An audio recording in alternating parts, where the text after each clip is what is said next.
Well, howdy, nearly senior citizen here. Greetings, boys, girls, and all of our non-binary friends, and welcome to this a brand new day, wherein, again, of course, my voice to me sounds I don't sound like me.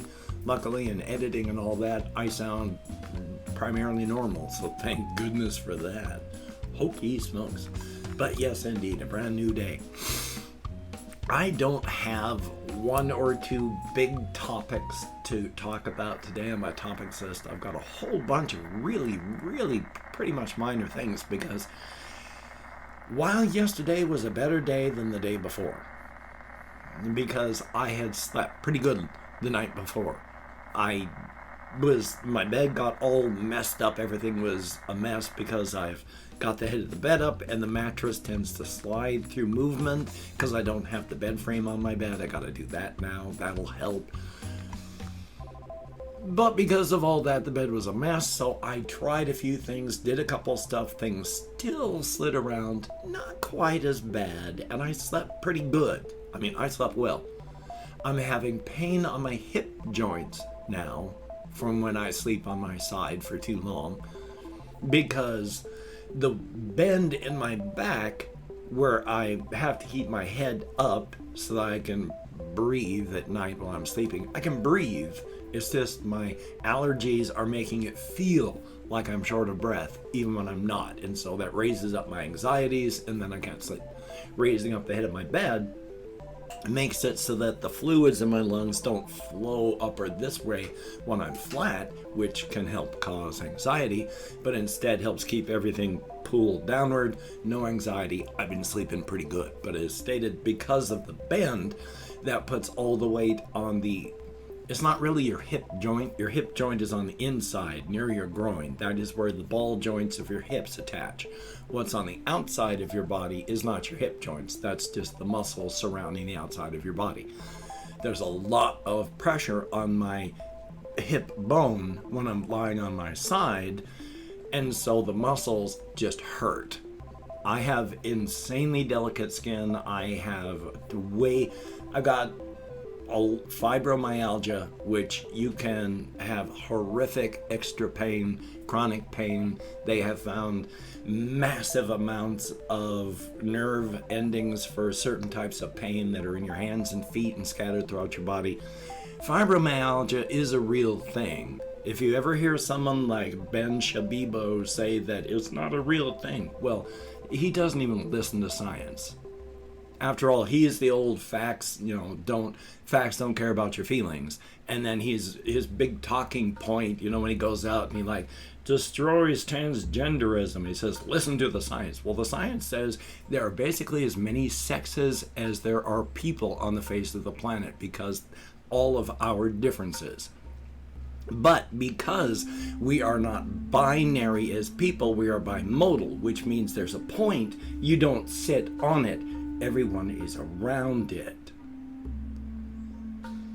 We treat sexuality of our chromosomes and all that as like A or B, but it's not. Every single person is roughly different. But you can group around those modalities where you're close to it. And there's a lot of those. We have 6 common chromosome types. The 6 most common chromosomal types, and there's tens of millions of people out there like that with each one of those. So we're not binary. Very few things in life are binary.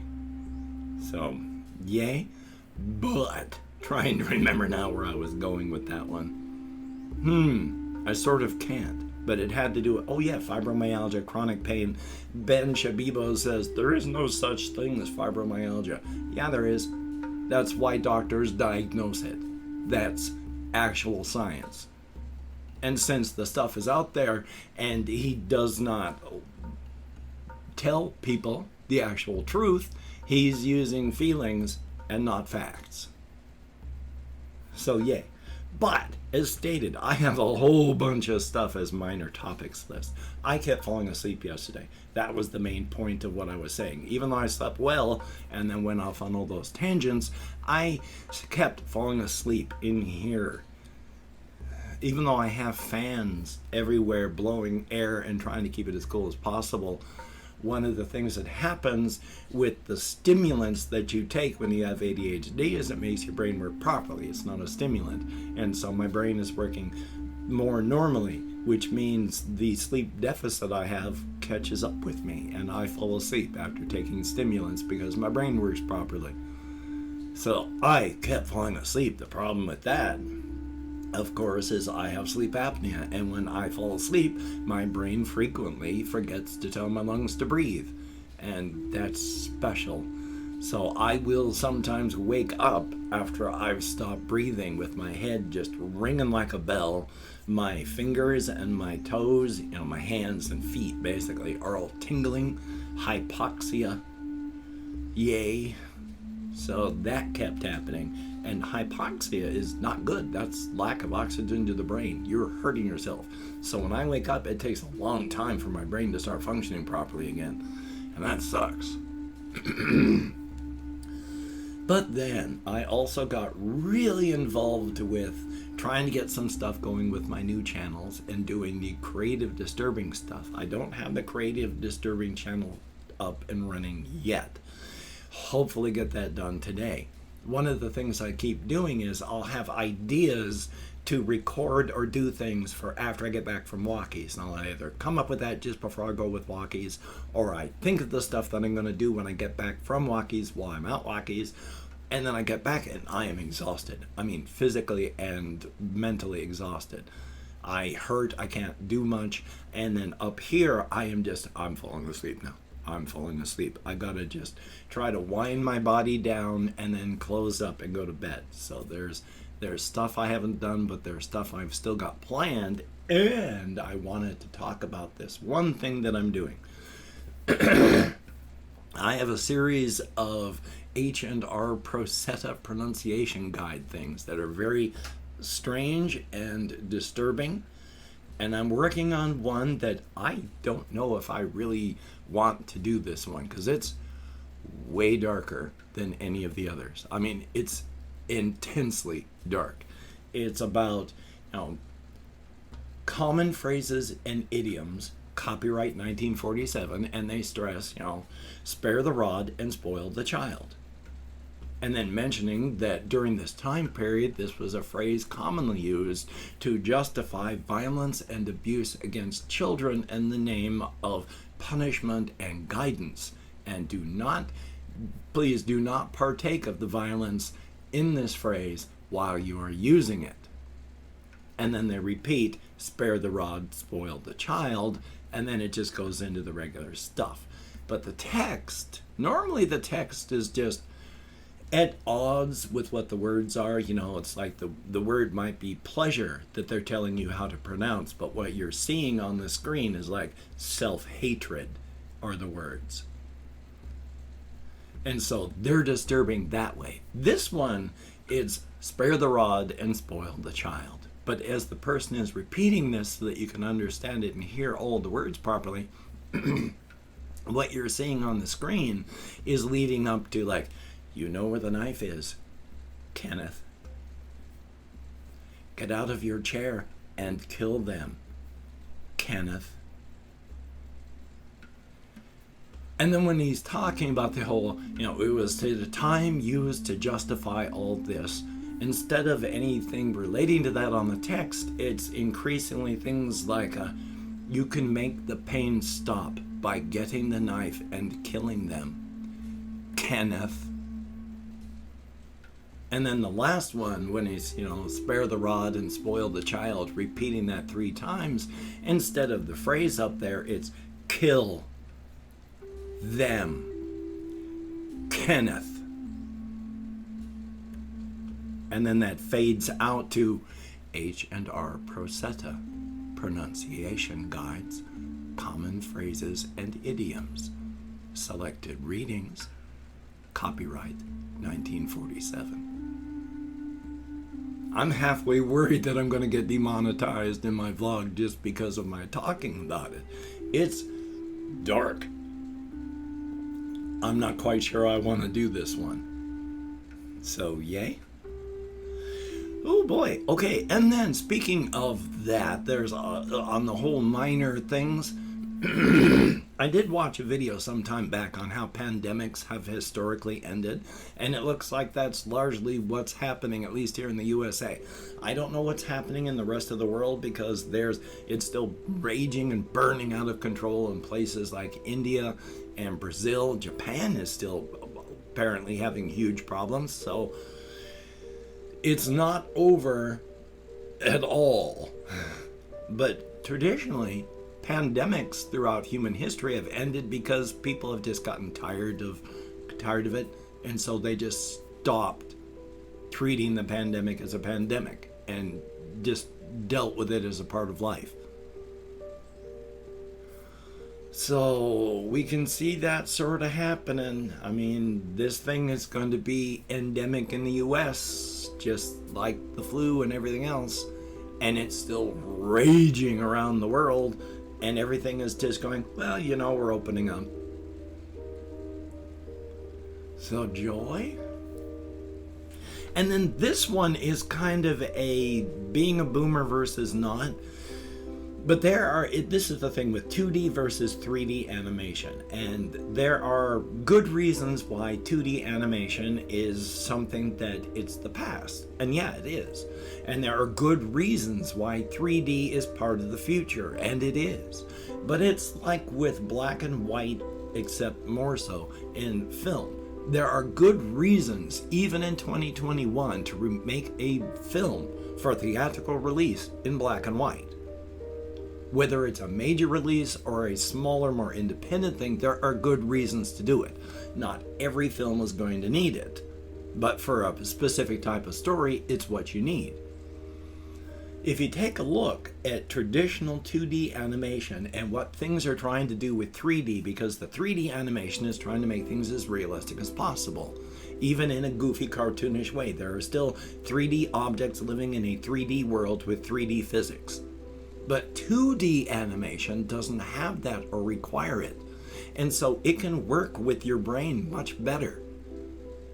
Because when we do fast movements, there's that big blurring thing. And in 2D animation, you can just massively distort the body while you're doing that animation. And it works because it fits in with what your brain does. You can do that sort of with 3D, but 3D is still very heavy duty in the things, trying to make it look real, but real isn't always what's working. So there's a whole bunch. I mean, it's the future, but look at all the stuff being done by Disney with the 3D remakes and how horrific they look. The new Dora the Explorer stuff, she looks like a nightmare. 2D animation is fine for things and is very good, and in fact can be better for certain types of stories and tales.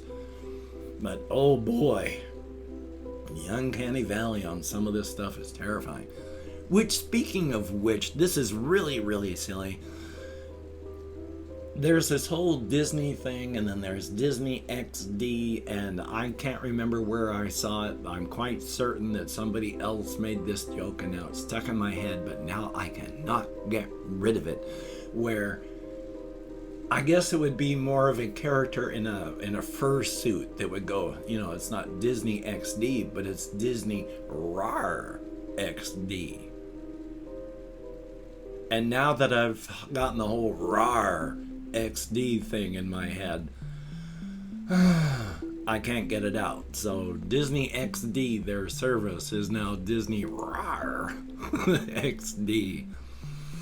And let me see what else I have on here. Oh yes, this is just a really silly thing because, again, it's a whole bunch of really, really silly things. But when I concentrate, and well, this was before I severed the nerves in this hand, I used to be able to type 104 words per minute with 0 errors using this finger on this hand, this finger on this hand, and just going down, looking at the screen to the keyboard, to the screen to the keyboard. 104 words per minute. Can't do that so well anymore. I was trying to type out stuff to talk out because on the topics list I wanted to talk about the big vampire lady, and instead I started looking at what I'd written and going, this is more interesting to me for a moment, because context has to be important. Because the typo that I wrote is the big campired lady, Campirte. Campired doesn't mean much. So good thing I can figure out from context that campired is supposed to be vampire? Thumbs up on that. Yeah, but oy vey. So yeah, whole bunch of little tiny topics today. I hope it wasn't too boring. And I've opened up 24 hours worth of comments on my community tab. I'm going to go through and thank 20 to 25 people for having left me a comment. If I mispronounce a username, I'm very sorry. Do not mean to. Even though I count American Sign Language with my depression and a whole bunch of stuff, and with my memory, I just talked about that. Even though I tried to change it up to make it quicker and faster, and instead I just messed it all up entirely. So let me call it my Chrome. We have Lynn, thumbs up and thank you, and Ice Damon, greatly appreciated. Ricky Bettini with a daily reminder to live every day to its fullest. We have Rogue1121, thumbs up and thank you. Lukey Duke, thumbs up. 00 Exhausted, 00, thumbs up. Brandon PD, Brendan PD, thumbs up. Paul, thank you very much. Luciano Alencar, I sure hope I'm close, thank you. Conspo Lopez, always good to see you in the comments. Alex the Gordo, greatly appreciated. We have DVR03, thumbs up and thank you. Flora Mew, always good to see you in the comments. We have Lil Quack, thumbs up. Liam, greatly appreciated. With Trucker Rob, good to see you in the comments. We have Abdulnov, ABDULNOV, thumbs up and thank you. Lucifer, you should be fine with the Benadryl, do not worry. Shane Leahy, Leahy, thumbs up and thank you. Potato Tron, greatly appreciated. Colin Reisenauer, thumbs up. And that is it. 21 people left me comments in the last 24 hours. Thumbs up and thank you all. You get me out of my head, into the world, dealing with real people, and it is a very good thing. If you could check out my various things down below, I have Twitter, Facebook, Patreon.com. If you could become a Patreon.com patron, like one of these beautiful and awesome people, that would be beautiful and awesome. And if you'd like to help me out without sending money to the patronage, I have a PayPal link down below. I also have an Amazon wish list link if you'd like to help me out without sending money. And thank you so much, Potatotron, for having sent even more. I haven't opened up the box yet, but it's heavy like sand, so I have a feeling it's Reptisand. Thank you, each and every one of you out there. It is greatly, greatly appreciated. Let's see, since I derailed myself on that. Did I say, could you check out my various things? Yeah, I just went through all that. Didn't I? If you could, yeah, the Amazon wishlist thing. Do not feel obligated. I do not feel entitled. And if you cannot donate or you simply do not donate, I take all good wishes and I deposit them in the bank of my heart where I draw interest. So thank you very much. And if you could toss me a like, I appreciate all the positive validation I get from my existence. A definite thumbs up. And of course, if you can but hit the notification bell on the subscription button, that would be very cool. Greatly appreciated. My head is everywhere. My sincere apologies for getting lost there. Thumbs up on that. Well, good golly, Miss Molly. I just want everyone to be safe and do not get hurt, not get sick, not have anything terrible happen. You know, it's good to be good, and it's bad to be bad. So, with this thing raging around the world, I'm vaxxed up, but I wear a mask when I'm around people because I like the fact that I haven't gotten a cold or anything like that in the past year. And I've been around people just wearing masks. So I'm going to keep doing that. If you don't like getting sick, you might want to do it too. Maintain your social distancing if you have to go out. Wash your hands. Try not to touch your face. These are all just really good ideas, whether there's a pandemic or not. So thumbs up on that. So of course, you take care. Have a great day today. I will see you on the flip side. And that is a very good thing.